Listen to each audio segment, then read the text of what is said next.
Assalamualaikum warahmatullahi wabarakatuh. Selamat datang, sahabat Pandowo Anom yang sudah like dan subscribe. Saya ucapkan terima kasih, dan saya doakan semoga hari-harimu bahagia, berkah, barokah, banyak rezeki, dan kelak masuk surga. Sebelum menyimak kisah lengkapnya, saya sarankan untuk memulai dengan basmalah. Tulis di komentar, semoga setiap kegiatan kita hari ini dan seterusnya selalu diberikan kemudahan dan keridaan dari Allah, Tuhan yang Maha Kuasa. Amin.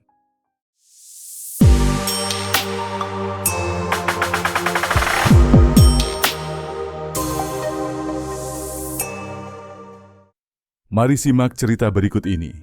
Kisah ini dimulai dengan seorang wanita bernama Ririn, seorang TKW.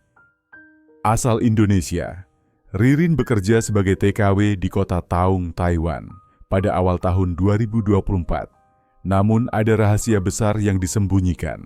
Senyum manisnya menyembunyikan kenyataan hidup sebagai TKW di luar negeri yang tidak hanya tentang kerja keras dan mengirim uang ke kampung halaman. Kisah ini akan membuka tabir jauh lebih dalam. Suara Agus, suaminya, terdengar dari telepon. "Kirim uang buat anak-anak," katanya. Ririn mengangguk, meski tahu Agus tidak bisa melihatnya. "Iya, semua sudah aku transfer," jawabnya. Telepon itu berlangsung di malam yang sepi di apartemen majikannya. Namun ada hal yang sedang disimpan Ririn. Ririn menyembunyikan bisnis restoran besar di Taichung. Awalnya, Ririn hanya merasa bersyukur memiliki majikan yang baik dan pekerjaan yang stabil.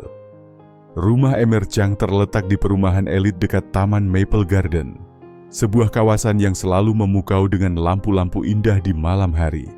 Siapa sangka bahwa hubungan kerja ini akan berubah menjadi sesuatu yang penuh godaan.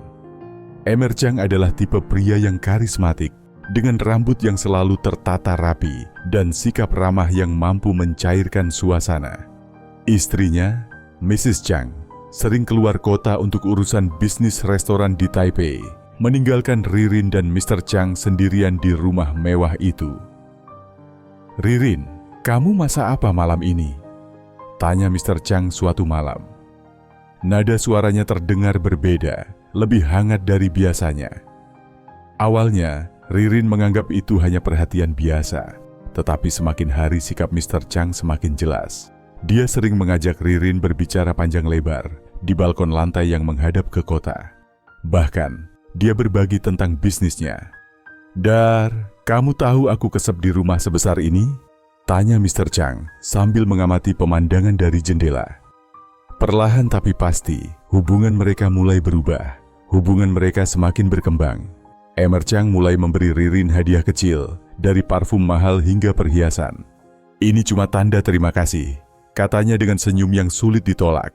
Namun Ririn tahu ada lebih dari sekadar rasa terima kasih di balik semua itu.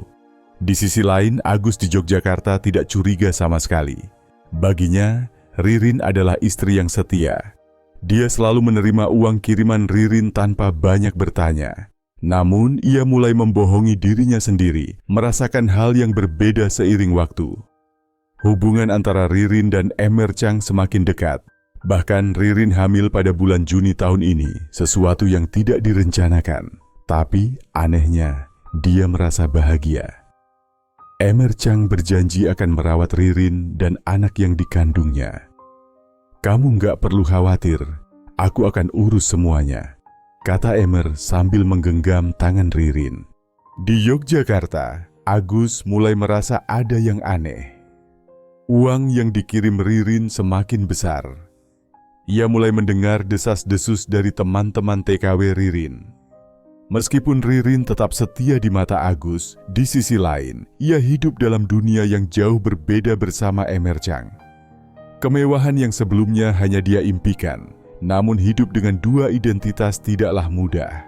Agus akhirnya memutuskan untuk pergi ke Taiwan dengan alasan ingin mengunjungi Ririn. Ia mengumpulkan uang hasil kerja kerasnya sebagai tukang ojek, berharap bisa mengejutkan Ririn pada September 2024. Namun sesampainya di sana, Agus terkejut. ia menemukan Ririn sedang bersama Emmer Chang di sebuah restoran mewah dekat Fengjia Night Market. Dengan hati yang hancur, Agus mendekati mereka dan langsung mengonfrontasi Ririn. "Apa ini? Kamu bilang kerja keras buat keluarga, tapi malah hidup kayak gini?" Teriaknya dengan marah. Suara itu hampir pecah. Ririn terdiam, mencoba menahan air matanya. Di tengah kekacauan itu, Emmer Chang bersikap tenang. "Bagas, aku tahu ini sulit untukmu, tapi aku ingin kamu mengakui kamu tak bisa mengubah semuanya," kata Emmer, mencoba meredakan situasi. Agus terdiam, merasa bingung dan patah hati. Namun, dalam hati ia tahu semuanya sudah berakhir setelah perseteruan itu. Ririn hanya bisa menunduk, tidak bisa lagi berpura-pura. Semuanya baik-baik saja. Ririn merasa terjepit antara dua dunia. Dia tahu pilihannya akan menentukan masa depan anak-anaknya. Namun keputusan itu menghantuinya. Kehadiran Agus semakin menambah kekacauan dalam hidupnya. "Apa yang terjadi? Kamu pikir aku bodoh?" teriak Agus sambil menunjuk Ririn. Suara kemarahan dan kekecewaan jelas terdengar. Emmer Chang mencoba menenangkan Ririn, namun situasinya semakin memburuk. Mrs. Chang mengancam akan melaporkan Ririn ke pihak berwenang karena melanggar kontrak kerja. "Kamu akan tahu bagaimana rasanya hidup di penjara Taiwan," ancamnya dengan tajam. Ririn ketakutan dan memutuskan untuk meninggalkan rumah Emmer Chang. Dia kembali ke apartemen kecilnya di distrik Situn. Namun dalam hati dia tahu bahwa hidupnya di Taiwan tidak akan pernah sama lagi. Dia mulai berpikir untuk kembali ke Indonesia, meski itu berarti harus menghadapi kenyataan pahit. Ririn akhirnya menghadapi Agus dan keluarganya. Dengan berat hati, ia membawa koper berisi uang dan berkata, "Ini untukmu dan anak kita. Aku mohon maaf atas semua yang terjadi." Kisah Ririn adalah pengingat bahwa hidup seringkali penuh dengan pilihan sulit. Meski dia menemukan cinta dan kemewahan di Taiwan, ia juga harus menghadapi pahitnya kenyataan hidup. Pilihan hidupnya di Yogyakarta kini harus dipertanggungjawabkan, dan dia menyadari bahwa hidup tak selalu berjalan sesuai harapan. Harapannya, kisah ini bisa menjadi pelajaran.